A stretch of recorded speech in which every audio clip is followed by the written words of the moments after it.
in this career mode series. I'm expecting selection for an English county side very soon, so hopefully that comes up. Well, I guess that would come up at the end of the season. And I'm going to say a Big Bash contract is probably just around the corner as well, due to the fact that, well, basically we're in Game 5 now of the one-day comp, and it's around there that you go and get the opportunity to choose your Big Bash League team. So it'll be interesting to see what happens there. It'll be interesting to see how we go in this game, because we've been performing well in the first class arena, but haven't quite been able to translate that over to the one-day arena with the Bulls. So we'll just have to wait and see what happens. Queensland, I don't know, Queensland a good team in this game? I really can't remember. It feels like forever since I've just played Don Bradman. You know, like it feels like forever since I played this save, even though I did play it on Monday in my stream, but I don't know. It feels like a very long time. Queensland do seem to be quite decent. So it'll be interesting to see how we go, if we can go and pick up some wickets, hopefully bowl a few tight overs, a few maidens like we have gone and done here. You know, maybe have a wee flurry at the end with the bat, who knows, we'll have to just wait and see what happens. But a good first over, none coming off it, so we get a maiden first up. And we just want to keep that going, we want to keep building that pressure, and hopefully the guys down the other end can take some wickets as well. Because that's the game plan. If we bowl economically, hopefully it means the guys that are batting are going to take a wee bit more of a risk against the guys down the other end, and we can go and the team can pick up wickets, because this is a team game at the end of the day. You know, you got to make sure that you're doing what's best for the team. And personally, for me at the moment in one-day cricket, that is being economical, and that was kind of like me. You know, when I did play outdoor cricket in the last couple of seasons as well, I was one of those guys. I think I still finished as the second highest wicket taker last season, I think. But the season before that, I didn't take too many wickets, but I was the guy who was going to basically plug up an end. I didn't bowl spin, just bowled little seamers, I guess, little medium paces, coming in, yeah, off a lot shorter run up than this, and just getting it on that spot and getting it accurate. And if you play on some of the pitches that we play on, they're not that great. And you can go and, you know, you don't have to be super duper quick. You don't have to be Mitchell Johnson quick. You don't have to be Sean Tate quick to go and pick up wickets. As long as you're accurate, put it on that spot, get the accuracy right, and you will be fine. So another maiden. So that's 2 in a row for us so far. So hopefully we can go and keep that up. As I said, hopefully one of the guys down the other end can go and pick us up a wicket. Fingers crossed. I think we're coming in, yeah, coming into the power play now. So we need to pick a power play field that suits us. I was going to say there's nothing really. This is going to be the best. We've got a deep extra cover, so we're going to have to try and hope that we can just, you know, bowl a bit of outswing and try and get it out there, get him to play it lofty in the air, or maybe get a wee outside edge, because we do have a few catches behind the wicket as well. But don't like bowling in the power plays, and you guys know that. I always go on about it. But unfortunately, I'm not the captain in this save yet. That must be, oh no, that mustn't be too far away. Then again, I am only 17 years old in this save, so, you know, it would be hard to give a 17-year-old the captaincy. My hair is an absolute mess. I'm so tired right now. I got out of the shower like probably 10 minutes ago. Damn it. Too busy bowling no balls. Got out of the shower like 10 minutes ago and just realised like how messy. You know, and how tired I look. And I actually had a sleep in today as well. So I don't know really what happened there. But, oh, they're going to pinch a run there. So there's no cover, there's just a deep extra cover. Interesting. That's alright. So they get the one that, well, that no ball's gone and cancelled out the maidens, I guess you would say. And I think we had pace 10. Because supposedly it's got a guy down the ground as well. Whether it does, I'm not sure, but still bowling economically. We're coming to the end of our third over, and we are going not too bad. You know, end of 3 overs, one of them in the power play, and we've only gone for 2 runs in total. So hopefully we can go and keep that up, pick up a wicket soon, or one of these other guys coming in from the other end can go and pick us up a wicket. Because that's what we need. If we're not bowling those wicket-taking deliveries, which I kind of feel like we are bowling, you know, outswing to the field that we do have set for us. It's just not really going where we want it to go. And that's a nice wee shot there from Chris Lynn, dragging it to the leg side for a couple. But that's alright, you know. We can still recover. We can get there.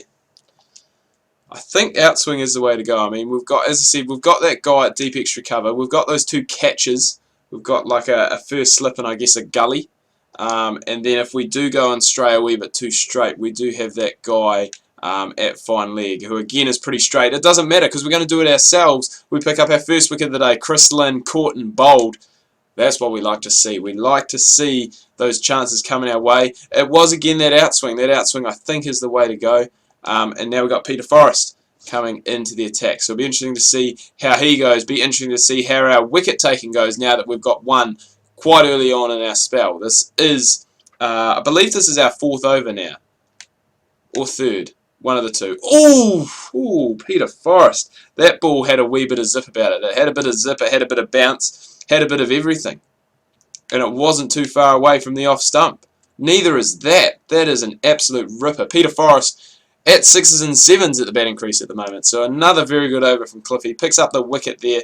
That is the end of the 4th over. So 2 maidens, 4 runs for 1 wicket so far. And we may have just come to the end. We have come to the end of the power play. So now we can go and move the field back. We have only gone for 4 runs in that power play. So that is impressive. Probably, that's the one thing, I think it was maybe in my Q&A, they maybe talked about, I think there was a question about something I would change in Don Bradman. Maybe that there, you know, I can't imagine how difficult it would be, but quite often the AI will go and run almost halfway down the wicket and then turn back and say no to the run. Whereas I'm thinking, if you're halfway down the wicket, by the time you turn back, you know, you've basically completed the run already. You know, if you turn back and go back, it's the same as going to the other end, and it's going to actually probably be quicker to go down to the other end because you're not going to have to turn, change direction, and get back. You know, you're just going to keep going in the one fluid motion. So, you know, then maybe that's one thing that I would go and change. I did say that about that there. I'm just trying to think really what else to talk about. We've gone and talked about pretty much everything that's happened in the career mode. I guess cricket at the moment, Australia, West Indies. Oh man, we are getting some serious zip off this pitch. Man, we are getting some serious zip. Yeah, Australia, West Indies playing at the moment. When I woke up, I saw the end of day. Yeah, today's the end of day 1. Michael Clark scored 47. I think Steve Smith was on about 124 not out when I last checked, so good on him going. I think that's actually his 10th test ton as well, which is a very impressive stat for a guy who is, well, I mean, he's only really become a test batsman probably, in the last 18 months. He was in the side beforehand, purely as, well, I mean, I think when he started off in the Australian side, he was almost in there as a spinner. I think he came in, I think he batted about number 7 to start with, and Brad had him moved up to number 6 when I think they dropped Marcus North. Marcus North was in the side. You know, he was a decent batter, decent number 6, but he was also quite a good spinner, and that was one of the main reasons that he was in the side. But I think for some reason he wasn't scoring runs or something, so they brought in Steve Smith. Steve Smith batted at number 7, as I said, with Hads at number 6. I can't quite remember when that was. It may have been, I can't remember if it was during an Ashes series. I definitely know it was in Australia. It could have been against South Africa, maybe. I'm not 100% sure. But, yeah, I know they went and brought him in at number 7. And it's only really, as I said, probably in the last 18 months to 2 years that he has really gone and, I guess, become a test match batsman. You know, he's really gone and made claim to that top order spot. And that number 3 spot now, I mean, it basically is his. Oh yes, another caught and bowled. Again, it's the outswing that goes and gets Peter Forrest. So we've got to kind of rediscovered our wicket-taking mojo a little bit, which is good, because that's what we need. Chris Hartley coming in now. A lot of people saying he may actually captain Queensland next year with James Hope still playing. Well, as far as I'm aware, he's still playing, but I think he doesn't want the captaincy of the Bulls. Jesus, that's a bit erratic. Oh, I thought, no, that's Khawaja. I thought that was Hartley coming in off like his first or second ball, but no, it was Khawaja, who is keeping this side together at the moment. He's on 48 at the moment. Oh my God. If you're walking in with the bowler, mate, you may have had a possible chance of taking that catch. Would have removed Hartley, brought in James Hopes, and all of a sudden we get rid of him and we're down into the tail, but not the case today. Nice wee nudge into the gap. See, that's what you need. No need for the dive, really, though, Chris Hartley. You're in by a mile. You could have almost completed the run, signalled for a second, got a couple steps down the pitch, turned back, and you still would have been safe without the dive. But no, the dive did look cool, the big Superman dive, to go and get in there. Right, so Kawaja is on 48. He's 2 more for a 50. And as I said, he's been the guy that has really held this Queensland Bulls batting lineup together today. We are coming in, this must be about our 5th or our 6th over. On the trot as well, I believe. Oh, that's close. No, I don't think so. I think it was a wee bit high and maybe missing leg. But it wasn't too bad of a shout, I must say. That's actually our 7th over done. So 7 overs. We've bowled 3 maidens, only gone for the 7 runs and taken those 2 wickets. So we're coming back in a wee bit later on now. We've had a wee bit of a spell. These two have gone on and put together a good wee partnership in our absence. They've moved on to 161 for 4.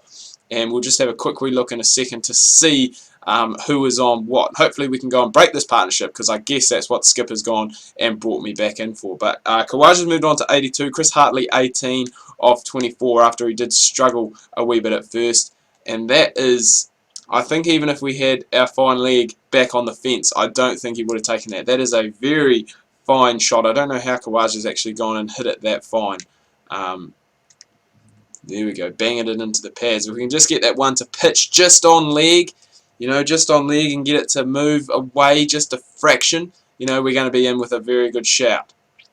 But not the case so far. We've only got the 3 overs left, surprisingly. It has been, it seems like it's gone pretty quickly. And I think that's because when we started off, we were bowling quite a few maidens and starting off very well. We've also gone away, I've gone away from using technically it is in swing, outswing to the left hand. I'm going to try it this ball, and I was just trying to get something just a little bit different to see if it was going to work. But we've gone more, I guess, with the straight stuff, the seam deliveries that are straight, going on and trying to hit those stumps. But we will just have to wait and see. Just the 2 overs left remaining. Queensland aren't really going too well. Someone did, I think Sawyers did just pick up Kawaja as well. So that man, James Hopes, who I was just talking about before, has now come to the crease. It would be nice if we go and pick him up in another couple in our last 2 overs. We only have 2 overs, well, 1 over after this one. So really want to try and keep Queensland down to a fairly... Oh my... I've never seen a dismissal like that. I've never seen a dismissal with a guy rock away to the offside. It hit him, roll down and bounce down, and possibly hit the stumps. I thought it was going to happen there. I thought just from the physics and the mechanics, I was like, oh my god, that is going to go on and hit the stumps, but not the case. Either way, another dot ball. And the controller would be getting flat. I probably didn't really check that. PS4 controllers, I must say, like I was playing on my PS3. Well, I play on my PS3, quite a lot. And the PS3 controller charge lasts forever, whereas the PS4, basically if I have a good session in a day, it is basically going to be gone. Just like that. There we go. So that's another maiden. That is really what we were after. And just trying to fix it here again, because it just looks scruffy. I'm not getting a haircut till Thursday, which is a shame. I wanted to try and get one on Tuesday, but there wasn't anything available. So just going to have to deal with it until then. Coming into our final over now, as I said, it would be nice to go and pick up one of these 2 guys, pick up the wickets. We've got 2 catches as well, both our wickets coming from caught and bowls, but 2 for 13 off 9 overs, very, very economical. We have done our job. All we need now is for the other players to go and do theirs as well. Hopefully be nice and consistent, nice and economical, and nice amount of wickets taken, I guess, in the final 11 overs after this one. Thought they were going to take a run there. See, I would take a run there personally, but that's only because I believe in myself and my player is super quick. He's been doing a lot of work, off the scenes. He only plays 1 game a week, but in that training session in between, he is definitely going and working on his running between the wickets and just working on his 100-metre sprints. If cricket doesn't work out for Cliffy, he is going to go and possibly run in the 100-metre sprints at the Olympics. Quite possibly that's actually just a joke. I was only kidding. Right, final ball. Can we finish with a wicket or a maiden? Or a wicket maiden would be even better. Oh! Woo, we almost had it too. We almost had it as well. We off-speed delivery, and that is it. That is over and spell completed. So we finished 10 overs, 5 maidens, 2 for 13. Queensland got off to a good start. They scored 250, but we've got off to a good start as well. We may potentially... I was going to say we may potentially need to have a cheeky wee bet, but I'm not sure if we are going to be required for that now. No, we're not. Callum Ferguson and Phil Hughes bringing it home for us. So Phil Hughes with another man of the match performance, 136 off 110. He is the guy who is keeping this side together. A good win for the Redbacks, winning it with just over 9 overs to spare and 7 wickets left in the bank. Anyway, guys, do hope you've enjoyed this video. If you have, please remember to leave a like. If you are new, please do subscribe. Tune in tomorrow. I'm going to have some Crash Team Racing, getting really through adventure mode there, so make sure you go and check that out. Streaming on Sunday as well, Pro Sunday afternoon / evening, about the same time as last Sunday. Hope you guys have had a good week, and we'll see you tomorrow.